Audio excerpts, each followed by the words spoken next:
ஒப்பானவர்மா அவங்க போய் ஒரு சாமியார கல்யாணம் பண்ணிக்க சொல்றீங்களே. சாமியாருன்னு சாதாரண ஒரு கிளியை பெற்று ஒரு குரங்க கையிலா கொடுப்பது குரங்காது குரங்கடி. சரி உன் குடும்ப கதையை பார்ப்பதற்கா நான் வந்து திருமணம் செய்து வைக்க முடியுமா முடியாதா? மகளே கண்மணி என்ன நான் வாக்கு கொடுத்துட்டுமா? என் மக தானே நீ சொல்லிட்டு இருந்தாங்க. நீ ஓடி போட்டு மாட்டா? ஓடி போடுறதுலயே மாதவா எவரொரு தலையெழுத்து எப்படியும் அப்படிதான் இருந்தாலும் பிறக்கும் பொழுதே ஒரு தலை பிறக்கும் போதே ஒரு தலையெழுத்து இப்படித்தான் என்று எழுதிவிட்டது. இருந்தாலும் ஆமா தந்தையும் வாக்கு கொடுத்து விட்டார். அவர் வாக்கின் பிரகாரம் நாங்கதான் ஆகணும்.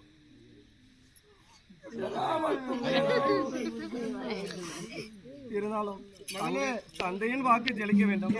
தங்கள் சொற்படிக்கு அன்னவரையே நான் திருமணம் செய்து கொள்கிறேன். அப்படி ஆகட்டும். அப்படி இருந்தாலும் எனக்கும் உங்க அப்பாவுக்கு திருமணம் ஆகி ஒரே ஒரு மகத்தை எனக்கு புள்ளியே கிடையாது. சரி இந்த நாட்டை ஆள்வதற்கு அதற்காக எனக்கு ஒரு அழகான பேரனை பெற்று அதற்கு அந்த சாமியார் ஒத்துக்கணுமே. சாமியார் கண்டிப்பா செய்வாரு. திருமணம் செய்து கொள்ளுங்க.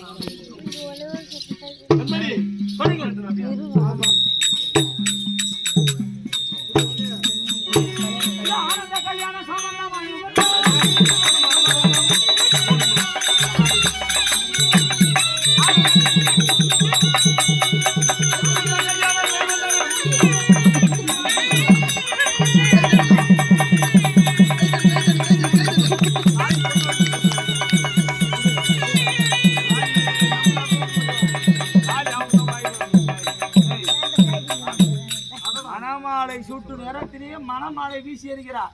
இருந்தாலும் மாங்கல்ய சுற்றுவது கடமை அல்லவா? சுட்டியாக வேண்டும். மணமக்கள்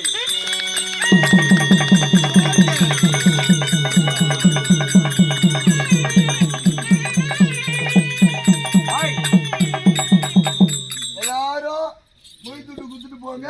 வீட்டுல போய் சாப்பிடுங்க. வா, உன் தாய் தந்தையை வணங்க வேண்டும். பெற்றோர் ஆசி பெற வேண்டும். சரி இல்ல தாய் தந்தையை வணங்க வேண்டும்.